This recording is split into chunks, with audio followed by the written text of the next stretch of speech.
আসসালামু আলাইকুম রহমতুল্লাহি ওবরকাতুহু। সম্মানিত দর্শক, বিএনপিতে চাপাকান্না চলছে এবং বিএনপির যারা ত্যাগী নেতাকর্মী রয়েছেন তাদের সবার মধ্যে প্রচণ্ড হতাশা। কারো মুখে হাসি নেই, কণ্ঠে শব্দ নেই। তারা ফিসফিস করে একে অপরের সঙ্গে আলাপ আলোচনা করছে আর আপনজনদেরকে ডেকে ডেকে বলাবলি করার চেষ্টা করছে, কি হলো, 17 বছর এত পরিশ্রম করলাম, 30 বছর, 40 বছর, 50 বছর রাজনীতি করলাম, বিনিময়ে কি পেলাম? এই কি নিয়তি? এটা কি হওয়া উচিত? এরকম বক্তব্য অহরহ বিএনপির মধ্যে হচ্ছে। আমি যেহেতু এই দলটিতে একেবারে নতুন, তারপরেও দলের যারা টপ লেভেলে, যারা বিশেষ করে টকশোতে আসেন, সামাজিক যোগাযোগ মাধ্যমে খুবই অ্যাক্টিভ, তারপরে মানে যেটাকে বলা হয় ওই দুধের স্বর শ্রেণী যারা আছেন, এবং এরাই সবাই মন্ত্রী এমপি হয়েছেন। এমপিদের কথা বলতে পারবো না, বাট যারা মন্ত্রী হয়েছেন মোরলেস বা টপ যারা সিনিয়র মোস্ট সংসদ সদস্যরা আছেন, তাদের সঙ্গে আমার যে সম্পর্কটি 2009 সন থেকে সামাজিক একটা সম্পর্ক গড়ে উঠেছে। আর বিশ্ববিদ্যালয়ে ছাত্র রাজনীতির কারণে বিএনপি যে সকল রাজনীতির যারা মোটামুটি 80-র দশকে বিএনপির যে নিউক্লিয়াসটি তৈরি হয়েছে ছাত্র রাজনীতির, সেটা সেই 80-র দশকে। এখন এখানে নিরু বলেন, মানে আমি নিরু ভাই বলি সবাইকে, যেহেতু এখানের কন্টেন্ট তৈরি করছে, এজন্য সব ভাইয়ের নামের সাথে না বলে জাস্ট, যেমন নিরু, অভি, নিরু, বাবলু, আমান, খোকন, ফজলুল হক, মিলন, নাজিমুদ্দিন আলম, মানে যাদেরকেই বলেন না কেন, তাদের সবার সঙ্গে ওই আমলে যে সম্পর্কটা হয়েছে ছাত্র জীবনে, ওটা এখনো পর্যন্ত অব্যাহত আছে। তারপর বিএনপির যে ব্যবসায়িক গ্রুপ যারা আছেন, টপ ব্যবসায়িক গ্রুপ, বিভিন্ন সময়টাতে যারা ক্ষমতায় থাকাকালীন সময়েও তারা লাভবান হয়েছেন বা ক্ষতিগ্রস্ত হয়েছেন, ক্ষমতার আগেও ক্ষতিগ্রস্ত হয়েছেন। বিএনপিপন্থী যারা সাংবাদিক আছেন, কবি আছেন, সাহিত্যিক আছেন, মোটামুটি সেই 80-র দশক থেকে আজ অবধি যে বিভিন্ন স্তরে বিএনপি সবার সঙ্গে সম্পর্ক ছিল এবং এখনও আছে। আর বিশেষ করে যারা টকশোতে আসেন, যারা মন্ত্রী এমপি হয়েছেন, যাদেরকে আমি বলি টপ লেয়ার, মানে দুধের স্বর যারা, এদের সঙ্গে সম্পর্কটা মানে বেশি। এর কারণ হলো অলমোস্ট এভরি নাইটই এদের সঙ্গে সেই 2009 সন থেকে বেশি বেশি দেখা হয়ে আসছে। এবং যেহেতু আমি এমপি ছিলাম, তো এমপি পদমর্যাদার যারা লোকজন আছেন, অর্থাৎ বিএনপি যারা এমপি ছিলেন বা যারা এমপি হতে পারেন, তাদের সঙ্গে এই যোগাযোগটা বেশি হয়েছে। ফলে এই যে একটা পরিবর্তিত পরিস্থিতি, সেই পরিবর্তিত পরিস্থিতিতে আমি প্রতি মুহূর্তে যে কথাগুলো শুনতে পাচ্ছি, যেটি হয়তো অনেকের কানে আসছে না। ১, ২ নম্বরে যেহেতু আমার একটা প্ল্যাটফর্ম আছে, আমি এই যে আপনাদের সঙ্গে সামাজিক মাধ্যমে কথা বলি, তারপরে ধরুন ফেসবুকে একটা স্ট্যাটাস দিচ্ছি, ১ লাখ, ২ লাখ, ৩ লাখ শেয়ার হয়ে যাচ্ছে বা লাইক কমেন্ট হয়ে যাচ্ছে। একটা ফেসবুক পোস্ট কখনো কখনো এই ২ কোটি, ২.৫ কোটি বার দেখা হয়ে যাচ্ছে। তো যার কারণে হয় কি, মানুষজন বলে, অনেক বড় বড় মিডিয়া হাউস বলেন, অনেক বড় বড় সাংবাদিক বলেন, তারাও দেখা গেল যে একটু বলে যে ঠিক আছে, রনি সাহেবকে যদি কথাটা বলি আর সে যদি তার সোশ্যাল মিডিয়াতে এই কথাগুলো তুলে ধরে, তাহলে তাদের জন্য ভালো হবে। বিকজ দেখা গেল যে আপনি প্রথম আলোর কথাই চিন্তা করেন, প্রথম আলোর সার্কুলেশন কত। আমি সবচেয়ে বাংলাদেশের মানে যাকে বলা হয় এই গত কয়েক বছরে একেবারে টপ চার্টে যে পত্রিকাগুলো ছিল, তার মধ্যে বাংলাদেশ প্রতিদিন ১ নম্বর। তো বাংলাদেশ প্রতিদিনে সেই আমি 2009 সন থেকে লিখছি। তারপরে এখন কালের কণ্ঠে লিখছি, প্রতি বুধবারে লিখছি। কালের কণ্ঠ এখন সার্কুলেশনের দিক থেকে বাংলাদেশ প্রতিদিনের পরে প্রথম আলো। প্রথম আলোর পরে যে মানে পত্রিকাগুলো আছে, এগুলো মোটামুটি একই আছে। যেমন যুগান্তর, কালের কণ্ঠ, সমকাল, তাদের ৫,০০০, ১০,০০০ ডিফারেন্স। তো সেই কিন্তু ইনফ্লুয়েন্সের দিক থেকে কালের কণ্ঠর ইনফ্লুয়েন্স বেশি। কালের কণ্ঠের নিউজের কারণে সেই গত কয়েক বছরে সারা বাংলাদেশে অনেক তোলপাড় হয়েছে। এই যে বেনজির সাহেবের চাকরি গেল, তারপর শেষে এই যে রাষ্ট্রপতিকে নিয়ে যে সাক্ষাৎকার দেওয়া হলো, মানে বাংলাদেশের গত ১০ বছরে কালের কণ্ঠের রিপোর্টের কারণে যত তোলপাড় হয়েছে, এত তোলপাড় প্রথম আলো রিপোর্টও হয়নি। তো সেই কালের কণ্ঠে আমি প্রতি বুধবারে লিখি, কিন্তু কতজন মানুষে পড়ে? কালের কণ্ঠে যতজন মানুষ পড়ে তার চেয়ে ওই লেখা যখন আমি আমার পেজে দেই, ফেসবুক পেজে দেই, তখন বেশি মানুষ পড়ে। এই জন্য হয় কি, সমাজের বিভিন্ন স্তরের মানুষ, এমনকি যে একেবারে সাধারণ মানুষ, হয়তো কেউ আমার এই কন্টেন্ট দেখেন দিনাজপুর থেকে, তিনি তার একটা মনের কথা বলতে চান, তার কথাটা তুলে ধরতে চান। তো একইভাবে বিএনপির লোক, আওয়ামী লীগের লোক, জামাতের লোক সবাই বলেন। বলার ফলে কি হয়, আমার মধ্যে একটা প্রতিক্রিয়া তৈরি হয়। বিভিন্ন অ্যাঙ্গেল থেকে যখন মানুষের দুঃখের কথাগুলো মানে শুনি, এখানে আরেকটা ব্যাপার উল্লেখযোগ্য হলো, মানুষ কিন্তু আপনার সুখের কথা বলবে না। যারা মন্ত্রী হয়েছেন, যারা খুব আনন্দ পাচ্ছেন, মন্ত্রী হওয়ার পর ভালো বাড়িটা পেয়েছেন। আজকে যেমন আমি আসছিলাম, আমার পিছনে বা পাশ দিয়ে আরেকজন মন্ত্রী আসছিলেন। তো আমি দেখলাম যে মন্ত্রীর গাড়িটা একেবারে নতুন চকচকে গাড়ি, অর্থাৎ সম্ভবত মানে ২০২৪ সনে ওই যে এমপিরা অনেকগুলো গাড়ি এনেছিল। লেটেস্ট মডেলের ল্যান্ড ক্রুজার যে গাড়িগুলো এনেছিল, সেগুলো তো সরকার সেগুলো সিজ করেছে। সিজ করেছে খুবই ঝকঝকে মানে গাড়ি, এর একটা গাড়ি ৮ কোটি ৯ কোটি টাকা দাম। ৪৫০০ সিসির ল্যান্ড ক্রুজার মডেলের একেবারে এলসি 300 সবচেয়ে দামি গাড়ি। তো তারেক রহমান সাহেব যেটাতে চলছেন ওটা হলো প্রাডোর, কিন্তু প্রাডোর চেয়ে আপগ্রেডের যে গাড়ি এমপি এনেছিলেন কোথায়, কিন্তু এগুলো তারা ছাড়াতে পারেননি। তো ওইরকম একটা গাড়িতে চড়ে এক মন্ত্রী মহোদয় যাচ্ছিলেন আমার পাশ দিয়ে। এখন নিঃসন্দেহে ভিতরে যিনি বসা ছিলেন তিনি তো আমাকে চেনেন। আমার গাড়ির তো গ্লাস মানে যাকে বলা হয় একেবারে আমাকে দেখা যায়, মানে আমি কখনো রঙিন গ্লাস নিয়ে বা কোনো টিন্টেড গ্লাসের গাড়িতে চড়ি না। আমার গাড়িতে সবসময় স্বচ্ছ গ্লাস থাকে, সাদা গ্লাস থাকে। তো সেই গ্লাসে মন্ত্রীকে দেখা যাচ্ছিল না ভিতরে কোন মন্ত্রী, বিকজ তাদের গাড়িটা একেবারে পুরো কালো গ্লাস, কিন্তু মন্ত্রী তো আমাকে দেখতে পাচ্ছিলেন।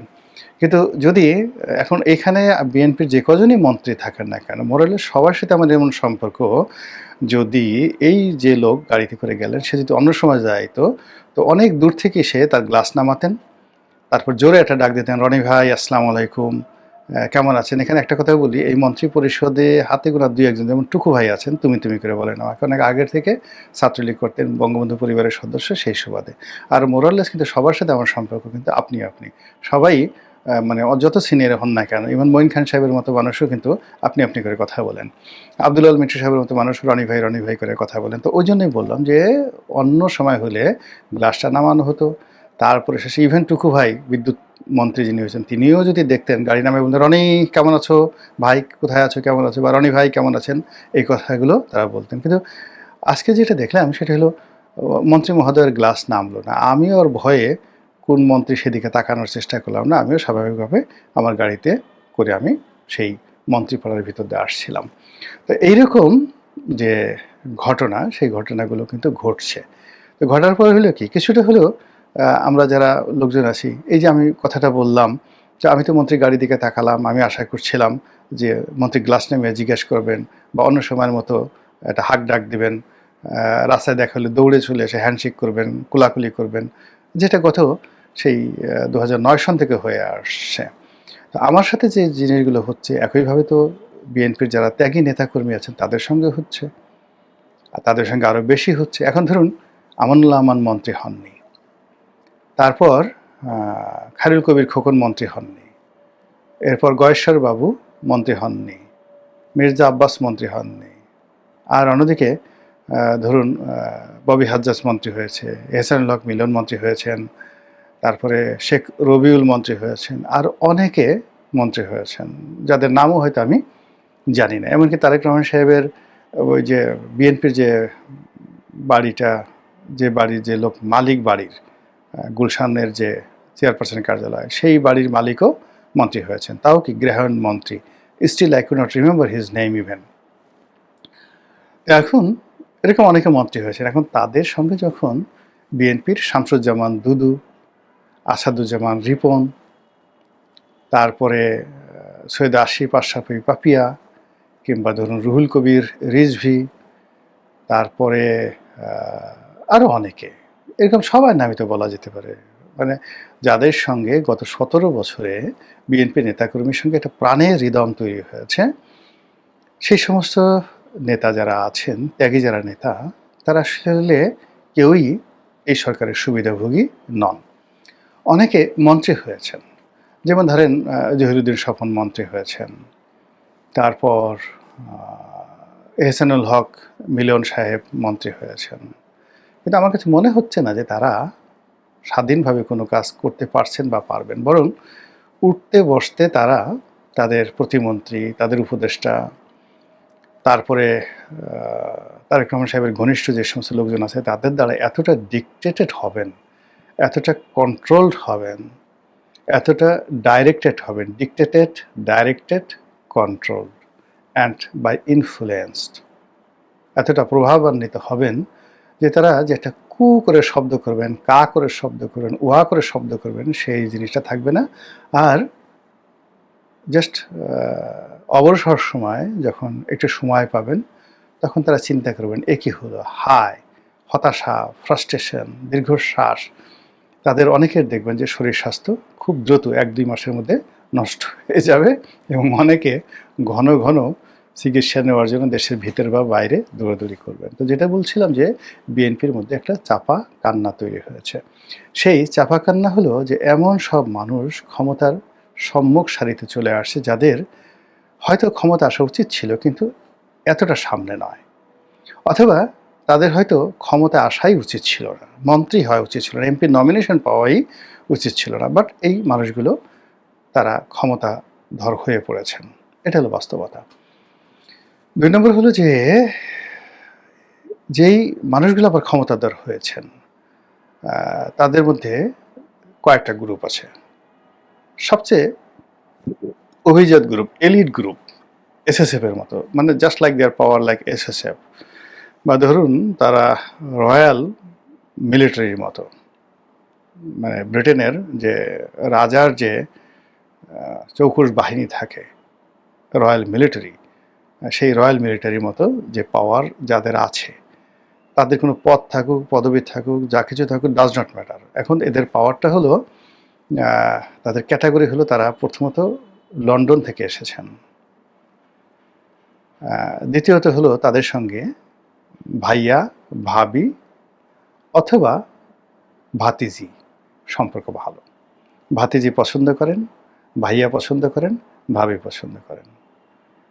এটা হলো ফার্স্ট ক্যাটাগরি।